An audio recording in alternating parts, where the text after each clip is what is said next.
So this coming Sunday, magkakaroon po tayo ng tinatawag na vision casting and community celebration.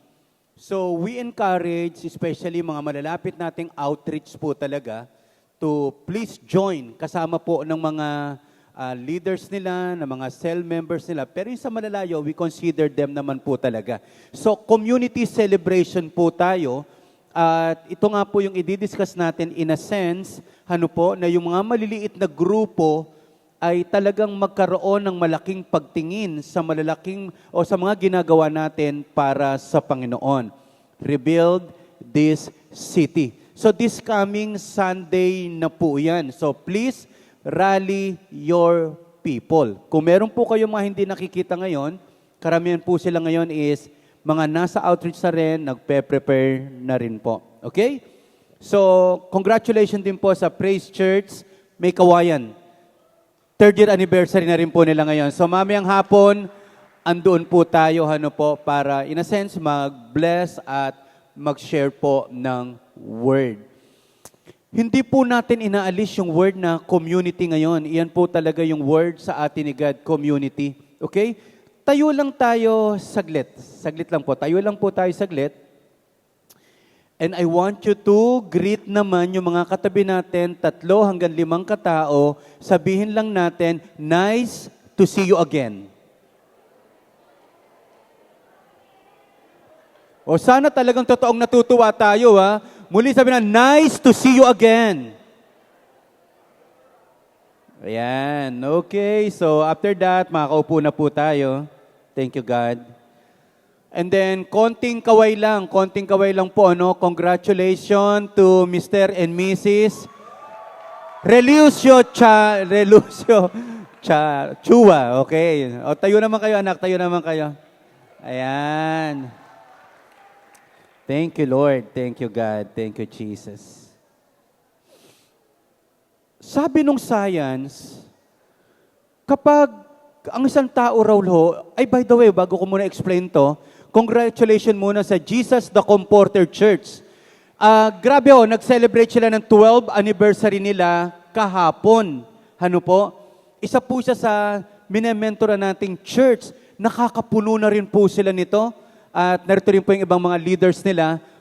Kaway-kaway nga po, Jesus the Comforter Church, sa paunan ni Pastor Junior at ni Pastora Jeda Clemente. Sila po yung kasama natin sa Tambunting, na grabe, sasakupin natin ng Manila para kay Jesus. So sabi ng science, yung mga tao daw, laging nag-isolate, malaki din po ang tendency, na magkaroon ng iba't iba at malalaking problema like dementia. Yung pag nag-isolate ka daw po, yung brain natin ay pwedeng lumiit or in a sense, hindi gano'n sobra talagang mag-function. So, ang laki pala ng problema, even yung brain natin, naaapektuhan kapag lagi tayong nag-a-isolate. Iba naman po yung nagre-retreat ka, iba naman yung laging nagtatago ka. Yung may pwede kang puntahan, pero hindi ka dumarating. May pwede kang samahan, pero hindi ka sumasama. Delikado pa raw po pala yun. Hindi lang sa brain natin, even sa emotion po natin. Yes, may mga tao talagang hindi masyadong sociable, pero iba naman yung hindi ka talaga nakikisama, hindi ka umaattend, hindi ka dumarating. So, parang in conclusion nila, ang findings nila, kapag palagi kang nag-iisa at lumalayo sa ibang tao, naapektuhan yung utak mo, pwedeng humina o lumiit ang bahagi nito na konektado sa pag-iisip, memory, alaala, at emotion. So, ang challenge sa atin talaga is, napakahalaga na tayo po dumadalo, umaattend talaga, at nakikisama sa mga taong pwedeng gamitin ng Diyos para lumago tayo sa isa't isa. Okay? Sabihin niyo po sa katabi niyo po, buti na lang, andito ka. O, hindi ba? So, kung umating ka naman, palaki naman yung utak. Ganun po ba yun? So, Hebrew chapter 10, verse 24 to 25, bago pa natin yan malaman, sinabi na yan ng Bible, ano po, yung kahalagahan ng pag-attend, ng pagdalo. Actually po, yung pag-uusapan natin, hindi lang pagdalo sa church. Hebrews chapter 10, 24, 25, sinulat po ito sa mga Jewish believers, ano po, especially yung mga unang mananampalataya. Medyo sabihin ko po sa inyo talaga, ang Book of Hebrews, hanggang ngayon, somehow, mystery po kung sino ang sumulat.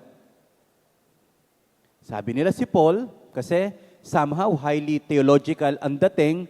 May nagsasabi si Barnabas, si Apollos, pwede rin, no? Sabi nila, pero sa iba pinakamalapit si Paul. Pero again, this is something mystery. Sinulat ito sa panahon na pine-persecute ang mga mananampalataya.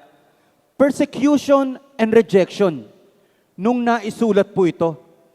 Kaya yung first 10 chapters ng Hebrew, kung theological context ang pag-uusapan, ipinakita po dito, ang Hebrews po, it's about supremacy of Christ.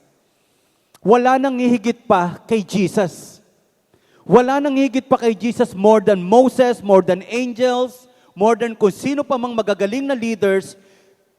Hebrews, ang tinatalakay niya, ang kagalingan, kahusayan at wala nang hihigit at papantay kay Jesus. Kaya in-establish for the first 10 chapters, ang faith natin nakasalalay kay Jesus. Hindi lang siya teacher, hindi lang siya naging tao. He is God. He is supreme. Kaya nga, worth ang faith natin kasi nakatayo kay Jesus na hindi nagbabago. Kaya kahit pinapersecute ka, kaya kahit merong rejection kang nararamdaman or nararanasan, but because Jesus is your foundation, makakatayo ka. Makakapagpatuloy ka. So, kung si Jesus pala yung author ng faith natin, yan din sinabi sa Hebrews yan, ganun lang ba yon? Okay na ako hindi makisama kung si Jesus naman talaga ang pinaka-foundation ko? Hindi po. Kaya nga sabi sa Hebrews 10, 24, 25,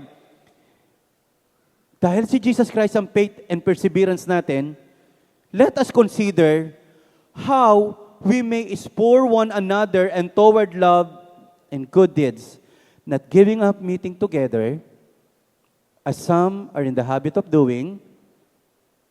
May iba hindi kinaya ang persecution, may iba hindi kinaya ang rejection at problema. Bumalik nilang sila sa dati. Yung pressure na baka mawalan ng hanap buhay, yung pressure na pati buhay nila nakataya, hindi na lang sila dumating sa ibang mga gatherings. But encouraging one another, and all the more as you see the day approaching. Kaya ang tinatanong dito, paano tayo magiging faithful kay Jesus hanggang sa siya ay dumating? Ang hirap ng laban.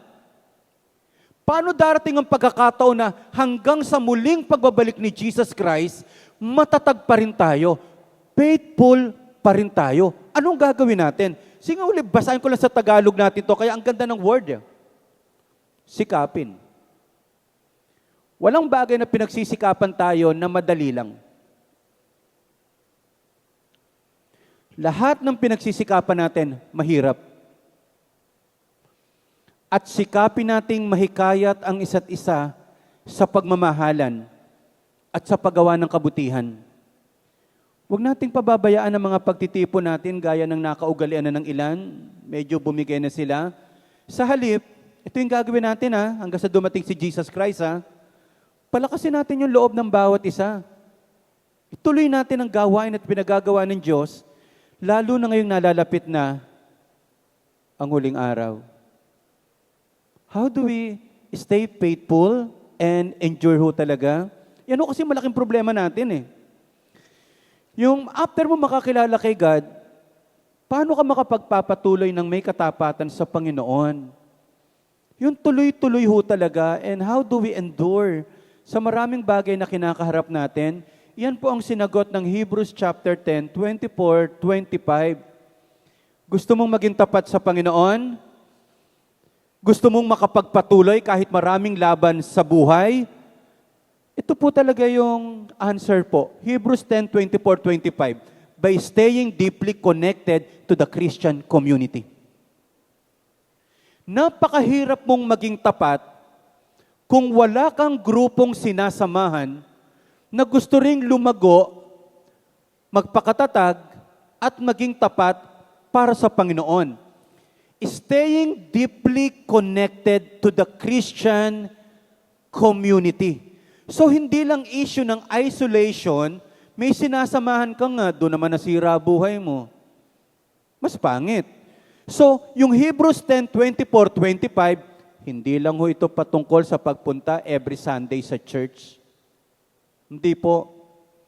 Ito pong Hebrews chapter 10:24-25, ito yung mga cell group, home Bible study, mga lugar na ginagamit ng Panginoon para ka patatagin, patibayin, at maranasan ang maraming bagay. Itong linggo na ito, babalikan natin sa mga susunod pa siguro na mga linggo o maaring next year na po uli. This is the finale of our Holy Habits Sermon Series. So dito po natin na-end sa the habit of showing up. Maaring hindi ka magaling, maaring hindi ka mahusay, maaring hindi ka laging ikaw yung umaakyat dito.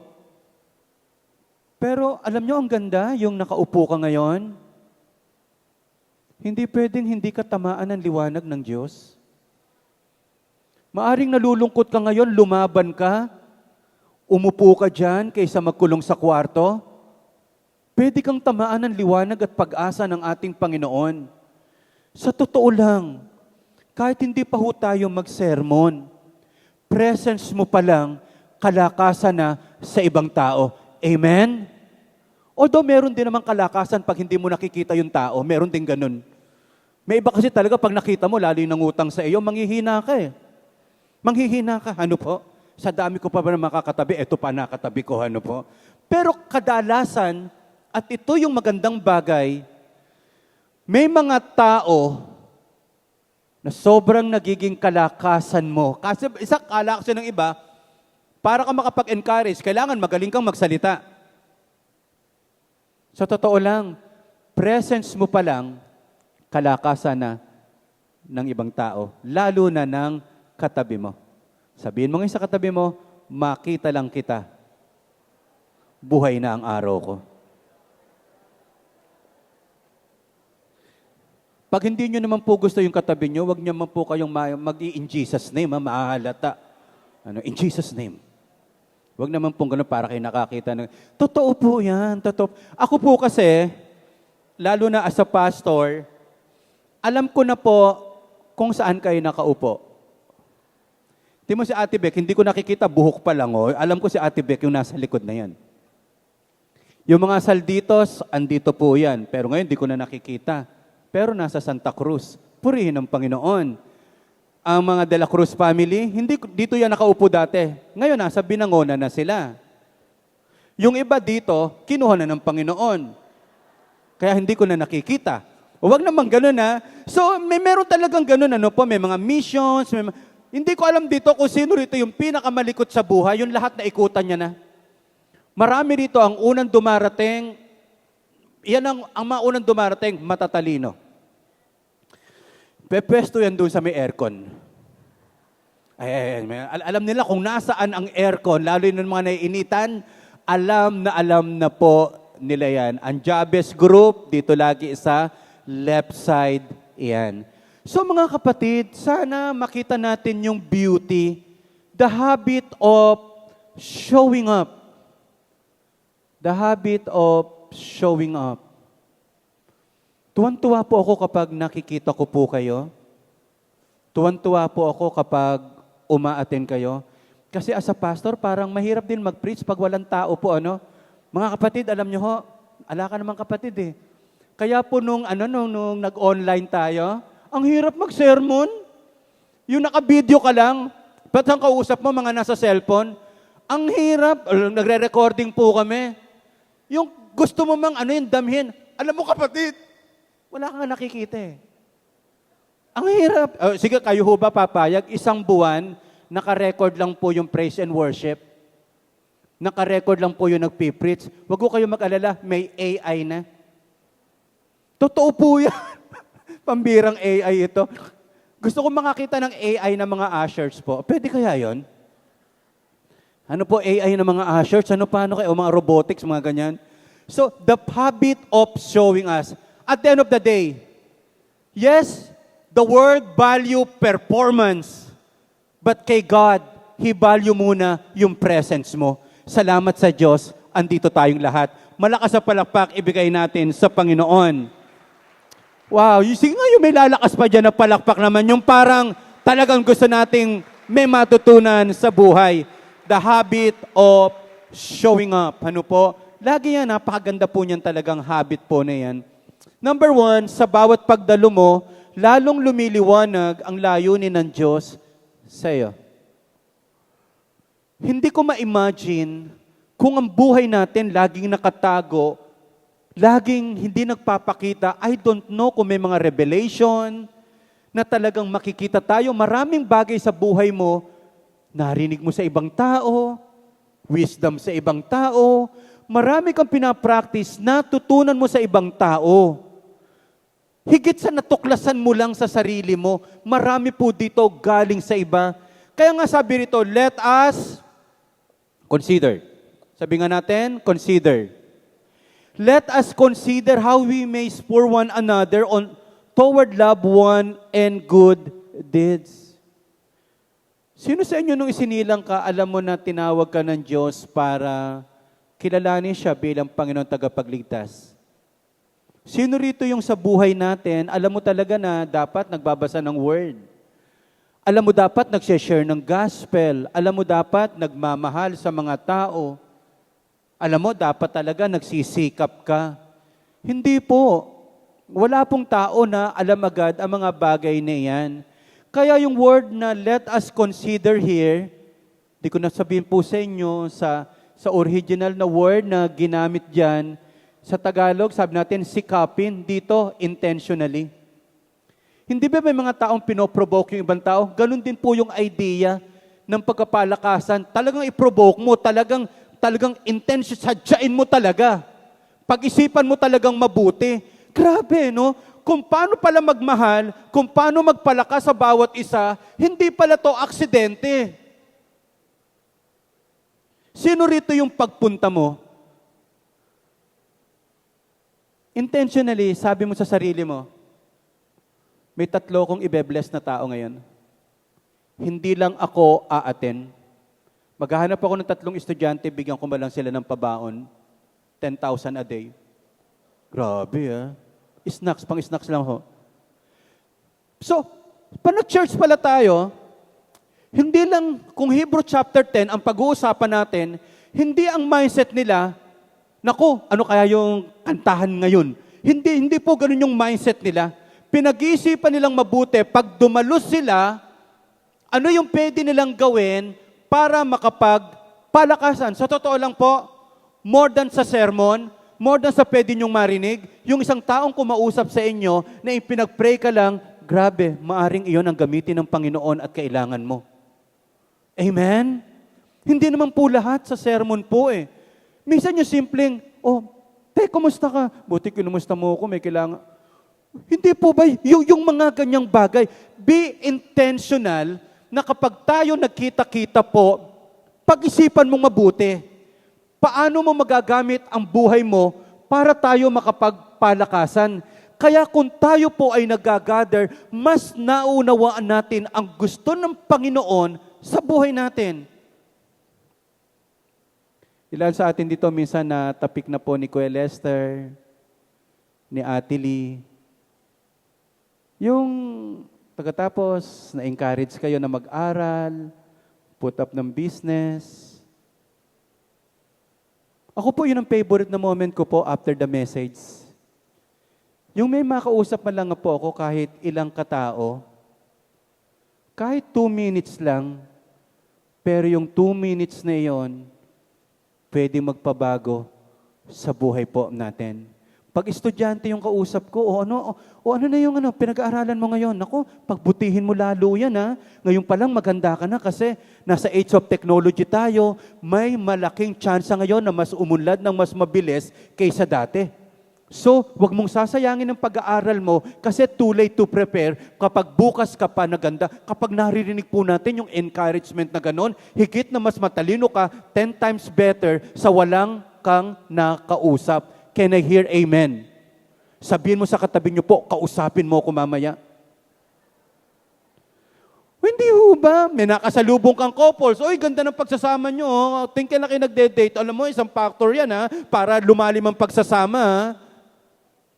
Buti na lang may mga taong malakas ang loob na ginagamit ng Panginoon na hindi nahihiya na sabihin sa atin ang magaganda at totoong bagay para sa Panginoon. Sa bawat pagdalo mo, lumiliwanag ang gusto ng Diyos sa iyong buhay. Doon mo natidiscover yung purpose mo. Doon mo natidiscover ang mission mo. Alam nating may mission, may purpose ang buhay natin. Kung lagi lang tayong naka-isolate, wala tayong matututunan. Kaya alam nyo po, kahit ang estudyante, kahit pa sabihin nating slow, hindi ganun katalino, tatalunin niya yung matalino na hindi na nag-aaral. Tatalunin niya yung magaling na tamad. Basta masipag ka lang umaten, maaring sa una hindi mo maa-absorb yan. Naalala ko po si Senator Miriam Defensor. Tinanong po siya ng isang reporter, "Ma'am, ang gagaling naman ng mga wordings ninyo.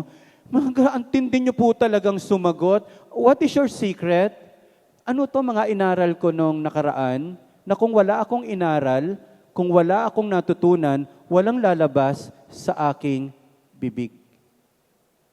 Kaya alam niyo ho, ang pinakamagagawa pa nating maganda ho, sumama kayo sa mga taong pwede po kayong matuto. Like for example, if you want your marriage to become strong, samahan niyo po yung mga mag-asawang gusto ring tumatag ang pagsasama, gusto mong yumaman at umunlad sa buhay. Magsasama ka po sa mga taong nagsisikap at may narating sa buhay.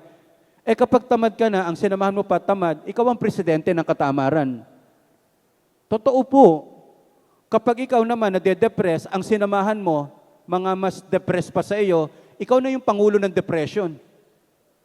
So kaya ang problema natin is, piliin din natin yung mga taong sinasamahan natin, piliin natin yung mga tao na kung saan inilagay ng Panginoon sa ating buhay para tayo tumatag, lumago, kasi kung hindi natin maunawaan ng plano ng Diyos sa ating buhay, paano natin magagamit ng gusto ang buhay po natin? Can I hear amen? O yung lahat na nakakagets po, pumalakpak ng malakas para sa Panginoon. Sige nga ho. Assignment. Pag-aralan mo ngang magmahal na nag-iisa. Sige nga ho, subukan nyo ho. Paano magmahal na nag-iisa? Yung ang language mo, puro leave me alone. Pwede mo bang ma-practice yung pagmamahal na nag-iisa ka lang? Pwede mo bang i-practice ang kabaitan na nag-iisa ka lang? Pwede mo bang i-practice ang katyagaan na nag-iisa ka lang? Forgiveness? Yes, maraming theories, pero mas napapractice natin ang maraming wisdom at kagalingan kapag kasama tayo sa mga taong gusto rin talagang lumago sa ating Panginoon. What is our prayer? Our prayer is this: Panginoon, gawin mo akong taong nag-uudyok sa iba na magmahal at gumawa ng kabutihan. Pag may taong nagparanas sa iyo ng pagmamahal, malaki ang tsansa na ikaw magparanas din ng pagmamahal sa iba. If you are generous at naging generous ka sa iba, malaki ang tsansa at pagkakataon na gawin mo rin ang generosity sa iba. Sabi ni Pastor Manric sa akin po, "Pare, magkaibigan tayo. Alam ko naman ang background mo. Diba, Sobrang hirap nyo? Oo, pre. Bakit somehow yung generosity mo, saan mo natutunan yun? Totoo po yun. May nagturo lang po sa atin. Hindi naman po lahat ng mahirap sabik sa pera at kuripot. At hindi mo rin naman kailangan sobrang maging mayaman para maging generous. Kasi nga, ito rin ang tinutuntungan kong pong prinsipyo eh. Kung hindi ka pa masyadong mayaman, kuripot ka na, baka mas lalo rin pag naging mayaman ka. Kaya kung anong pinapractice mo ngayon, pwede mo rin i-practice bukas yan. Amen? Again, kung ano ka ngayon, may nagturo lang din po sa iyo. Maging intentional kaya tayo. Oo nga, gawin mo ako na kapag ako nakausap ng isang tao, tuturuan ko itong magmahal. Tuturuan ko ito para maging masinop. Tutulungan ko ito para maging maayos ang buhay. Nakakalungkot po, may mga tao, minsan mo lang nakausap, na-stress ka na. May tao po ba kayong pag nakausap nyo, na-stress ka na, yung nakasagap ka ng problema agad? Uy, alam mo ba, si ganito, daming sinasabi sa iyo. Okay lang sana kung maganda kung pangit. So kaya mga kapatid, sana tayo po maging daluyan, maging tulay, upang ang mga tao po ay tunay na magkaroon ng pagmamahalan at pagtutulungan sa buhay. Yan ang gusto natin mangyari, hindi lang sa praise church, kundi sa cell group. May ibang church po nabuo dahil umalis sa mga hindi nagkakasundo at nagkakaisa. Huwag naman po sanang ganon. Again, sa iyong pagdalo, sana lalong lumiliwanag yung purpose ng Diyos sa iyong buhay. As a pastor, I cannot afford not to attend, not to study, not to connect with other pastors kasi hindi ko po kaya. Kaya nga po, nalulungkot po ako kung halimbawa bagong pastor ka pa lang, ang tamad mong makisama, ang tamad mong mag-aral, saan ka pupunta? Tayo po kahit sa cell group, nagsishare na tayo ng word, kaya kailangan mag-aral pong mabuti. Amen po ba tayo doon? Huwag din naman puro aral, ayaw mong i-apply. May impatyo naman tayo ng karunungan yan. Kailangan apply. Okay, that's number 1. Malakas sa palakpak, ibigay natin sa Panginoon. Hallelujah. Number 2, sa pagdalo mo, talagang nilalabanan mo yung pagiging mapag-isa, pagiging isolated, na pwede mag-cause ng depression, pwede mag-cause ng negative thinking, magiging negative thinker natin, not giving up meeting together as some are in habit of doing. Not giving up. Kasi po, may malaking temptation, ang pinakamalaking temptation sa mundo, to quit. Pag wala kang kasama nag-exercise, ang daling mag-quit. Kapag wala kang kasamang nag-aaral, ang daling mag-quit.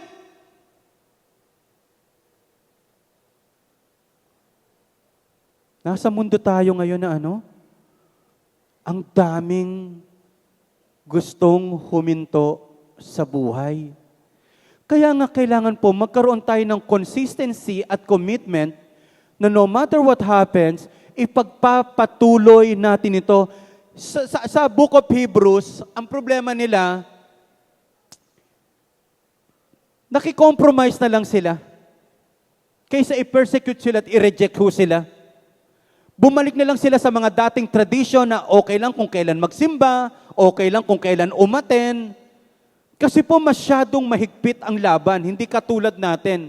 Minsan ang kalaban na lang natin ay ang sarilin natin. Kaya nga, as some are in the habit of doing, marami na ngayon, ayaw na mag-church. Sa latest na pag-aaral ng Barna Groups o something company po, ang definisyon na nila ng active na member sa church, at least uma-attend once or twice a month. Okay. Ang tawag na nila doon, active. Basta uma-attend minsan o 2 beses isang buwan. Sabihin mo sa katabi niyo po, active ka pala. O, andito ka ngayon, so pwede ka nang umabsent ng 3 beses. Pero wag naman po. Wag naman po. Okay, so gusto ko lang liwanagin ito. Even sa pag-attend po natin, maganda magkaroon tayo ng maliwanag ho talaga na purpose, maliwanag po na motivation, maliwanag na dahilan bakit tayo uma-attend.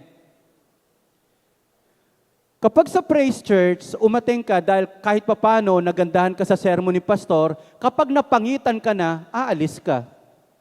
Kasi sermon yung pinagbatayan mo eh. Halimbawa naman, nagandahan ka sa praise and worship. May isang praise and worship, iba ang nag-lead. Aalis ka na rin. Wow! Okay dito sa praise, ang babait! May isang nagsungit. Aalis ka na sa church. Ang problema sa umaalis, naubusan na sila ng malilipatan. Totoo po. Sabi ko nga sana may church na madaling i-identify, Matampuhin Christian Fellowship. O lahat doon na sila nagsama-sama. Lahat po ng matampuhin dito po. O ba't walang tao? Nagkatampuhan din po sila eh. Totoo po yan. Kaya alam nyo po, ito naman yung magandang bagay. Maaring hindi ka ganun kagaling yung pastor natin, mga outreach pastor. Pero yung magagaling na pastor na hinahangaan mo, hindi ka kayang dalawin pag nagkasakit ka. Hindi mo pwedeng hindi mo nakakamayan, hindi mo nakakausap. Kaya we should value na tayo po sana nakasentro at nakaugat ang ating pagsamba kay Jesus, na siya naman talagang pinakaugat, pananampalataya at pundasyon natin, bakit tayo nagsisimba, bakit tayo dumadalo, bakit natin ginagawa ang maraming bagay. Because Jesus is the author and finisher of our faith, hindi po siya nagbabago. Kahit yung mga taong tumutulong sa inyo, isang araw ma-open ka niyan. Amen? Sabihin mo nga sa katabi mo, matagal na kitang pinagpapasensyahan. Buti na lang kay Jesus ako nakatingin. O diba? Biro mo si Gary, 1 taon nakatabi mo. Pero masaya ako, si Gary andyan. Pag absent yan, bakante yan ha. Okay, so ito ang prayer natin ngayon. Ito yung prayer natin, Panginoon. Ito lagi natin declaration, kahit kailan ay hindi mo ko iniwan. Turuan mo akong maging tapat sa community na binigay mo sa akin. Ano po ang problema ng isang member na lagi na lang lumilipat sa cell group o sa ibang church? Hindi ka po lalago. Para kang kamatis na itinanim sa paso, malapit ng mumamunga, binunot na naman. Inilipat na naman sa ibang paso. Malapit na sanang mamunga uli, lumipat na naman.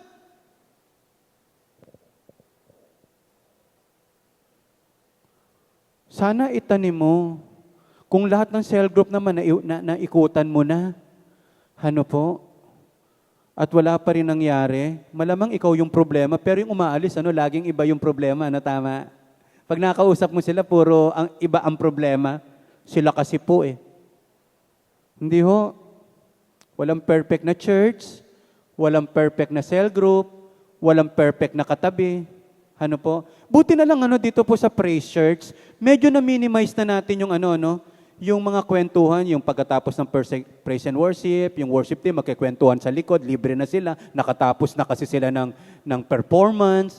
Buti ngayon na wala po yung ganong bagay, kaya pag meron po kayo nakitang tumatambay sa likuran, paalalahanan mo, hindi ka libre, umating ka naman. Huwag tayo magbibuild ng culture po na ganon, yung may mga taong exempted sa pakikinig ng salita ng ating Panginoon. Regardless kung ano ang ministry mo, you should listen. Kahit ka pastor, you should listen. Amen po ba tayo doon? So kung ano man yung cell group mo ngayon, palaguin ka ng Diyos dyan. At ngayon din naman tayo as a church, bagamat decentralization, papasok na tayo doon, i-spread na natin lahat, isa pa rin ho tayo, taga-praise pa rin tayo, pero naroon pa rin ang relationship, naroon pa rin yung pagmamahalan. Sana lagi kang maging tulay para ang buhay ng iba ay maging malago at matibay. Yung malakas nga ang palakpak, ibigay natin sa Panginoon. Wow, thank you, Jesus. Thank you, Jesus. So number 1, naunawaan natin yung purpose natin. Sa mundo na laging nakakwit, sa mundo na laging nag-isolate, ito ang solution. That is the power of showing up. Ang dami nangyayari kapag nagpapakita ka. Marami sa atin, totoo lang po ito. Malayo na sana yung narating natin kung nung umpisa pa lang, sineryoso na natin, tuloy-tuloy po natin. Hindi ko po ma-imagine, lahat ng pinagdadaanan ko po at nakita ko nung simula po akong Kristiyano, nakakilala sa Lord, sobra ko pong uhaw sa pag-attend sa Bible study. 5 araw po ang Bible study namin sa 1 linggo. At hindi ka pwedeng umattend na walang memory verse. Ngayon wala nang memory verse. Ngayon okay na yung walang Bible, walang memory verse. Okay na. Basta may kainan. No wonder ampaw yung mga Christian ngayon. Medyo ambabaw, mas mararamdamin. So yung training na yon, wala nga po akong pinalalagpas na gathering. Madaling araw na panalangin, kahit midnight prayer. Pag binabalikan ko po yun, ito yung humubog sa atin. Ito yung tumulong sa atin kapag maglilinis sa church, pag may construction sa church, kasama din po tayo doon. Kaya Lord, pag iniisip ko yun, siguro kasama na yung Lord sa calling na ipinagkaloob mo sa akin na hindi ko alam, tinetrain mo na pala ako. Kasi kung naging tamad po talaga tayo sa pag-attend, ano ituturo natin? Kung naging tamad ka sa pag-aaral, anong sasabihin natin? Kung tamad kang magpakita, wala kang makikilala. Can I hear amen? So yun po, sana itong community na ito, na lalo natin pinagtitibay. By the way mga kapatid, baka ko lang makalimutan, 1 bahing na lang, 1 linggo na lang, bear na ho tayo. Ang bilis ng panahon, caroling na agad dyan.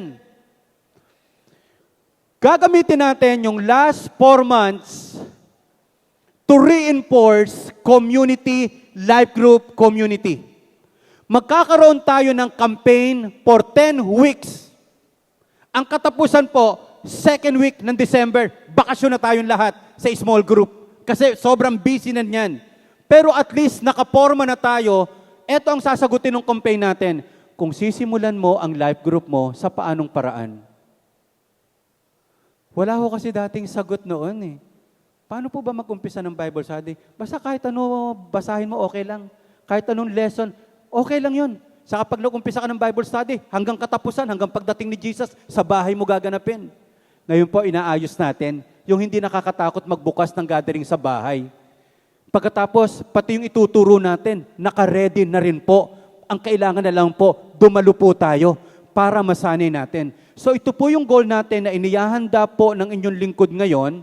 So Lord willing, September is preparation, execution, and celebration. Kaya maganda ang Christmas natin. Ano po? So, abangan nyo po yung iba pang mga announcement natin. Lastly, this. Ano po? Number 3. 3 lang naman to. Sa pagdalo mo, napapalakas mo ang iba. Wala kang idea, hindi lang ikaw ang lumalakas. Kapag umaattend ka, may mga taong tuwang-tuwa sa iyo. Pag umaattend ka, wala kang idea, gagamitin ka ng Diyos sa ibang tao para palakasin, para kausapin, para po i-encourage ang kanilang faith sa Lord. Marami ho dito, hindi naman lahat masaya noong nakaraang linggo. Hindi naman lahat maganda nangyari. O katulad to, sino ngayon sa pamilya mo ngayon may sakit? Sino ngayon sa pamilya mo meron kang namatayan? Sino ngayon meron kang somehow financial liability na kailangang bayaran? Nakaka-toxic, nakaka-stress, paano humanap ng paraan? Pero pag ganito po, naliliwanagan ka at ngayon nakakaisip na maganda at solusyon na nakakapag-solve ng maraming problema. But encouraging one another. Ano po ito?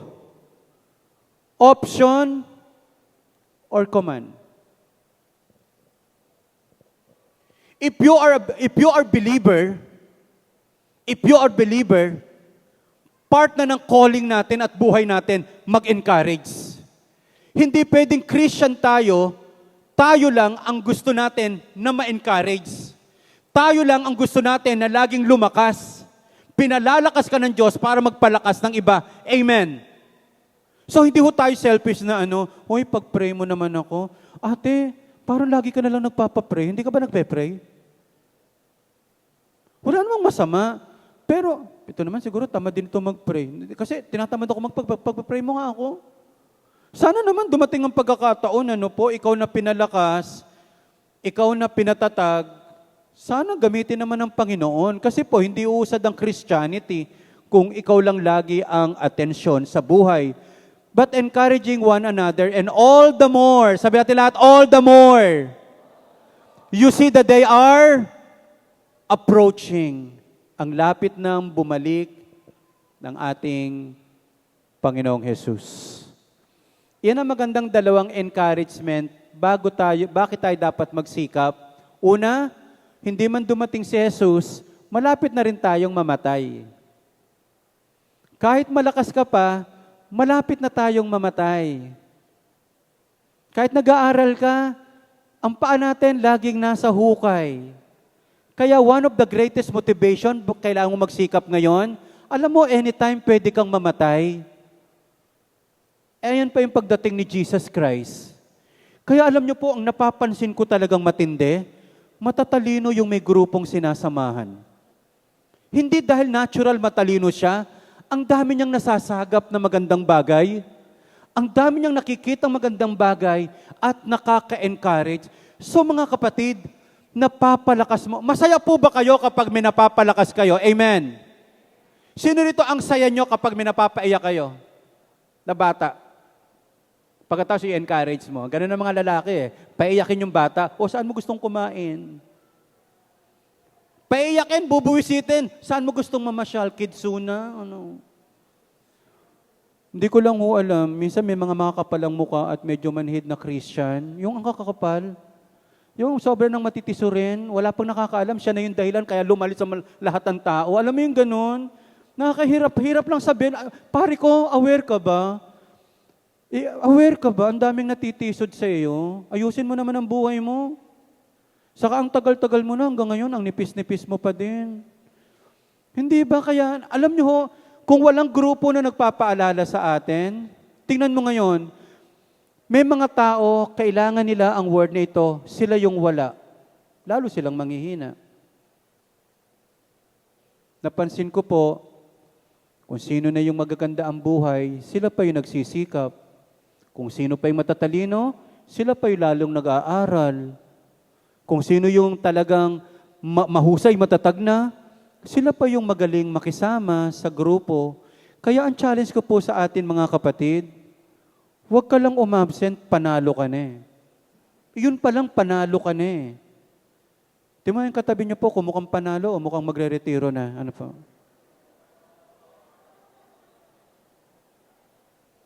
Okay, meron po akong good news sa inyo. Pwede ka nang hindi umaten kapag namatay ka. Ayan good news yan Ayan yung usapan natin to Usapan natin to. Ang huling attend mo yung burol.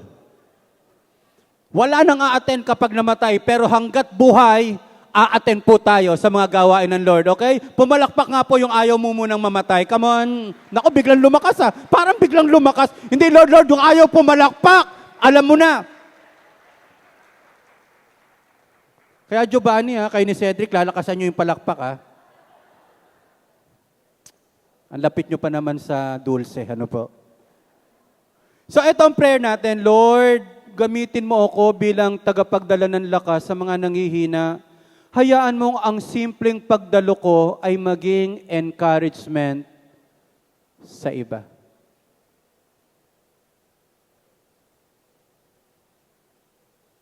Pag nakikita ko po kayo, sa totoo po, kayo yung kalakasan natin sa lingkod ng Panginoon. Minsan kapag sinabi nyo pong, Pastor, hindi po ako makakadalo, okay lang po sa akin yon, pero ang ganda ko nakadalo ka. Hindi naman kailangan magsalita para, basta kami mga pastor, maunawain naman po kami pag sinabing hindi makaka-attend, okay lang. Pero ang totoo, para mga nanay lang yan, ano? Nay, hindi mo na ako makakapunta. Okay lang, pero ang sama ng loob ng nanay. Lo, hindi mo na ako makakadalo ngayon, birthday nyo. Hindi ko alam, hindi po nyo pa naman siguro huling birthday ngayon. Okay lang, pero ang totoo, mas maganda kung nagawan ng paraan. Kung wala namang sakit, kung hindi naman critical, at kaya pa natin, lagi nating sikapin. Sobrang ganda po nito, maging Barnabas tayo, maging kalakasan sa bawat isa. Ang mga ushers po natin, pag si Kuya Arnold, hindi ko na nakita yan, malulungkot ako niyan. Di mo yung choir natin kanina, no? Ang ganda-ganda po ng kanta po nila. Hindi po ba nakaka-encourage? Can I hear amen? Yung multimedia natin, halimbawa, alas 12 na, hindi pa tayo makapagsimula dahil walang multimedia. Pero salamat sa Diyos, nakaka-encourage. Hindi natin sila binabayaran, pero eto po sila. Palakpakan naman natin yung mga leaders, yung mga volunteers natin, na tunay na dumadalo sa gawain ng ating Panginoon. So recap lang po tayo, sa pagdalo mo, lumiliwanag ang purpose mo. Dito mo naunawaan ang mga kailangan mong gawin sa buhay. Pero kung hindi ka umaten, paano mo malalaman? Lagi ka nagtatanong. Kung umaten ka, hindi ka sana nagtatanong. By the way, mga kapatid, let me discuss lang itong sobrang bilis. Kahit anong ganda ng napanood ko, kapag ikinuwento ko lang sa iyo, hindi mo maunawaan. Halimbawa, nagpunta po kami sa Palawan. Grabe, ang ganda ng Palawan. Kahit ano pong kwento ko po. Unless sumama ka. Kaya hindi mo totoo yung nag-aapoy ka. Pagkatapos gusto mo yung apoy mo, maipasa mo sa iba. Hindi po, isama mo siya. Kung na-bless ka sa cell group, isama mo siya. Kung na-bless ka sa pag-attend, isama mo siya. Kahit anong kwento mo, hindi nila maunawaan yon. Magkakaroon ng idea, pero iba, kapag andoon ka. Okay? Sa pagdalo mo, nilalabanan mo ang pag-iisa at ang espiritu na sumuko at mag-quit sa buhay. Madaling sumuko pag walang kasama, pero grabe itong mga kasamahan mo kapag wala ka dito. O ba't wala ka nung Sunday? May nagtatanong agad. Di ba ang sarap na may nagmamalasakit sa atin? Sa totoo lang, para din naman talaga sa iyo ang iyong pagdalo. So huwag mo naman pagkaitan ang sarili mo na makaranas. Paano kung sa umagang ito, grabing bumaba ang banal na espiritu at may kakaiba siyang gawin sa linggong ito? Baka na-miss nila yon. Number 3, sa pagdalo mo, nagpapalakas ka ng ibang tao. Kaya dito po mamaya, huwag kayo sobrang magmadali. Group huddle tayo, konting kumustahan. Huwag naman yung ganito, huli na nga tayo pa yung unang umuwi. May mga ganun po eh. Huwag naman, kita ko po kung sino yung late, sa totoo lang.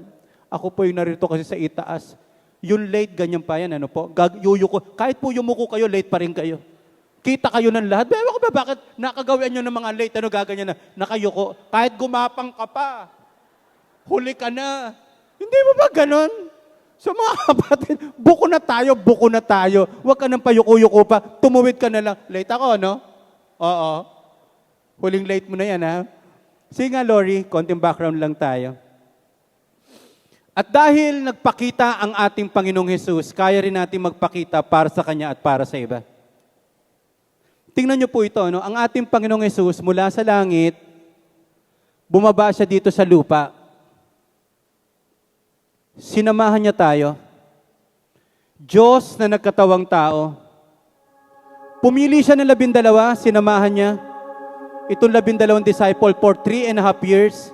Yun niya, hindi ko lang ma-imagine. Bakit si Jesus, 3.5 years lang niyang kasama yung 12 ito, pero tinaob nila ang mundo. Minsan tagal na natin nagsasama-sama, no? Pero bakit? Ba't parang wala tayong mabago? Kaya nga ang word din po sa akin ni God ngayon, sa season na ito, authentic community. Hindi baling kaunti, basta totoo. Kasi kung marami, wala naman lalim, sasabog din tayo. So pinapangarap ko, ilang cell group kaya na matitino, maayos, ang talagang pwedeng gamitin ng Panginoon. Yes, maaring may problema, pero maganda nagsisikap tayong lahat. Si Jesus Christ, grabe po, alam niyang darakpin siya sa Garden of Gethsemane. Tumuloy pa rin po siya. Nagpakita siya sa Garden of Gethsemane. Iyon yung alam niyang napakahirap, pero pumunta siya. Iyon yung time na dadakpin siya. Hindi po siya absent sa cross. Kung si Jesus Christ, hindi pumunta sa lupa, hindi pumunta sa Garden of Gethsemane, hindi po namatay sa krus ng Kalbaryo, nasaan ang buhay natin ngayon? Kaya nung siya ay nabuhay na maguli, nagpakita siya sa mga babae po na natatakot. Nagpakita rin po siya kay Thomas na nag-aalinlangan. Pero ang key, nagpakita si Jesus. Hindi siya umabsent para sa atin. He show up. Hindi para sa kanyang sarili, kundi para sa atin. Alam nyo ho, naniniwala ako yung pagpapakita natin, pag-attend, pag hindi si Jesus talaga pundasyon natin, pwedeng andito ngayon, bukas wala na eh. So hindi ito willpower lang, hindi ito tao lang. I believe may kasama talaga itong biyaya ng ating Panginoon. Pwedeng hindi ka maka-attend ngayon na may nangyari sa iyo ngayon eh. Pero tinulungan ka ng Diyos. Maaring nagka-problema ka ngayon na halos hindi makabangon, pero andito ka ngayon, biyaya po ng Diyos na naka-attend ka. Kaya, salamat sa Panginoon. Dahil nagpakita si Jesus, kaya rin natin magpakita, Lord, eto po ako yung pinagpala nyo, ako po yung niligtas nyo, ako yung tinulungan nyo, ako yung pinagaling nyo, ako yung sinagip nyo, ako yung iniligtas nyo, andito po ako para magpuri sa Panginoon. And then Lord, magpapakita din po ako para sa iba, para sabihin kung paano nyo ako tinulungan, kung ano ang ginawa nyo sa aking buhay. Let us practice. At isama natin sa rhythm, routine natin, the habit of showing up. Totoo po, may mga conference din ako ina-attenan. Minsan hindi naman po yung conference ang natuwa ako eh. Doon ko nakita yung pastor na kaibigan ko, nagkape na lang kami throughout conference. Okay din naman. Pero yung tao kasi talaga, grabing ginagamit ng Panginoon para puntahan natin. Sige nga po, let me ask our worship team. Kantay lang natin yung huling inawit natin. Pero this coming Tuesday, primary leaders, outreach pastor, wala tayong mentoring ng Monday, pero Tuesday, kayo po yung kakausapin natin. I need your cohesive team, hanggang 5 lang. So, yung planning natin, paano magkaroon ng community campaign, building the city, true, authentic community. Yun na ho yung pag-uusapan natin. Timeline at preparation, execution, and celebration. Okay? This coming Tuesday na hindi po ito para sa lahat, kundi para sa mga key leaders natin po.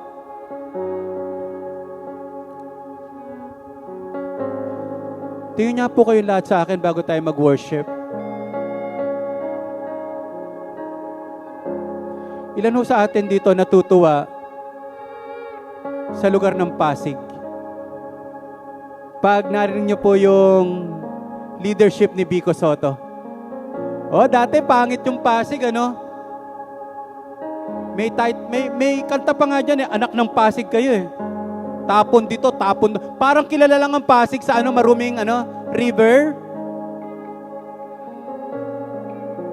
Pagkatapos, yung kalaban pala ni Vico Sotto last time, yun ang pinakamatinding contractor sa flood control.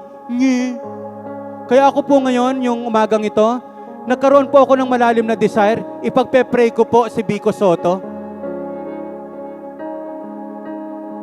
Ngayon, tutulungan natin ng Manila, na ang Manila maging parang Pasig. At ang totoong makakatulong, yung Christian community. Sabi ko nga po sa inyo, buti nilang si Vico Sotto, nung bata pa lang, may kids church na siya. Kaya yung mga anak nyo po, do not underestimate kids church. Pag-attend, pagdalo, bata pa lang, padaluhin nyo na po ang inyong mga anak. Huwag yung puro gadget po tayo para tumahimik lang. Be intentional naman mga magulang. Kung gusto nyo po lumaki ng ayos at tama ang inyong mga anak, kayo ang unang magpakita ng model. na may kasipagan sa pagdalo. Alam niyo si Vico Soto, inano rin siya eh. Dinisciple ng nanay niya at may grupo talagang sinasamahan. To be honest po,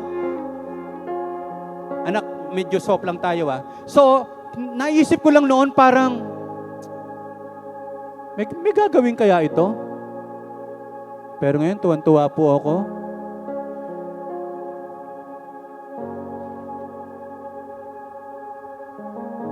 Yung flood control natin, Sino ba gumawa niyan? Yung mga masasama kasi, pwede rin naman magsama-sama eh. Sana, bigyan naman natin ng malaking pagtingin ang pag-attend natin sa cell group natin.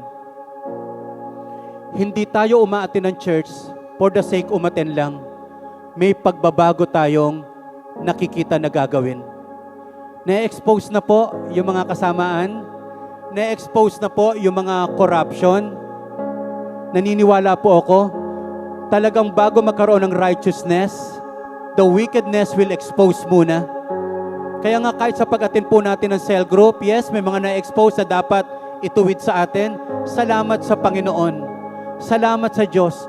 Ang ginagamit ay ang grupo pa rin natin. Itong kaharap ko ngayon, kayo po na nakatanggap ng liwanag, pag uwi ninyo po sa lugar nyo, pinagpala ang lugar nyo kasi naka-attend ka. Kasi tinamaan ka ng liwanag. Kasi may naayos sa buhay mo. Kasi na-meet mo ang ating Panginoon. Ang pwede lang magpabago sa mundo ay ang taong binago ng ating Panginoon. At walang mababago kung hindi natin i-commit ang buhay natin para sa ating Panginoon. The habit of showing up. Sipagan mo lang. Sipagan mo lang. Mababago yan. Maayos yan. Hanggang sa makita natin, ang bawat tao ay may community na kinabibilangan na nagpapalakas at lumalago para sa Diyos. Tayo tayong lahat and let us worship the Lord muna. And after that, I will pray for you.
Every burning heart be holy.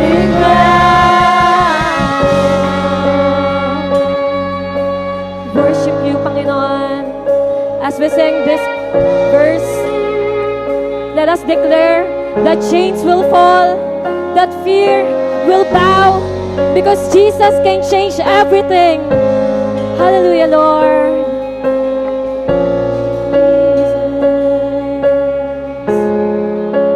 Come on, praise church. Chains fall.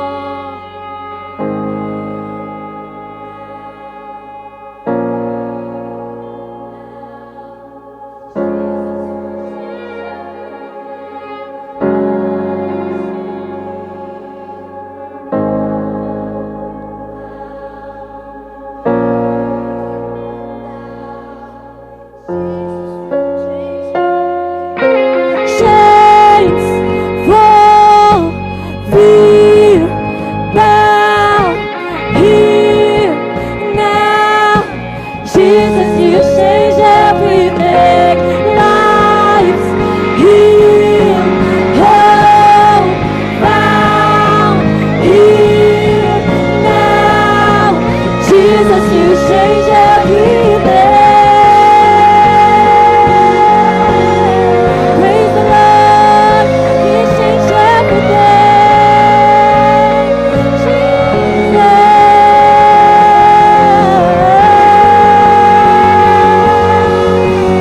Come on, praise church. With one voice, let's sing to the Lord. Hallelujah. Chains fall, fear bow, here now. Jesus, you change everything. Lives healed, hope found, here now. Jesus, you change everything. Chains fall, fear bow, here now. Jesus, you change everything. Lives healed, hope found, here now. Jesus, you change everything.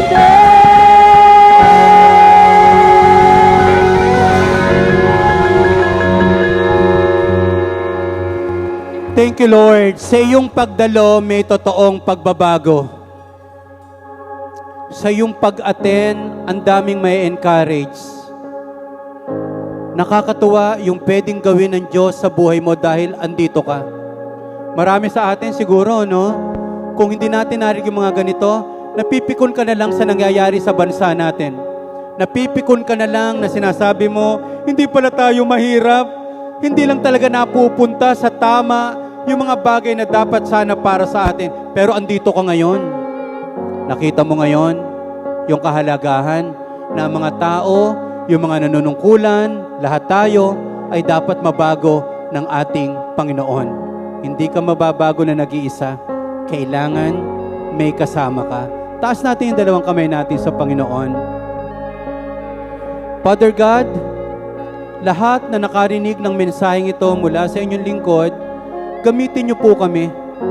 Maaring hindi kami ganon katalino, maaring hindi kami ganon kayaman, pero yung mag-encourage ng isang tao, yung maka-encourage kami ng nawawalan na ng pag-asa, nalulungkot, nahihirapan. May mga tao pala, Lord, kine-claim na namin yan, na makita lang kami, kalakasan pala sa kanila yon. We have no idea. The very presence, Panginoon namin, hindi nga yung performance, yung presence pa lang, kalakasan na sa bawat isa. Gamitin niyo po ang presence namin, O God. Higit sa lahat, yung presence mo. Kaya salamat, O God, ng maraming-marami. Ang bawat isa, regalo sa company, regalo sa campus, regalo sa community. Maraming po salamat. From this day forward, we will value the habit of showing up. Kung wala lang din sakit, kung wala lang din sobrang tinding dahilan, at kaya namin, lagi kami magpapakita, lagi kaming a-attend, Panginoon, at maging daluin mo kami ng pagkapala. Thank you so much. We honor you. We give you all the glory. In Jesus' name, amen at amen.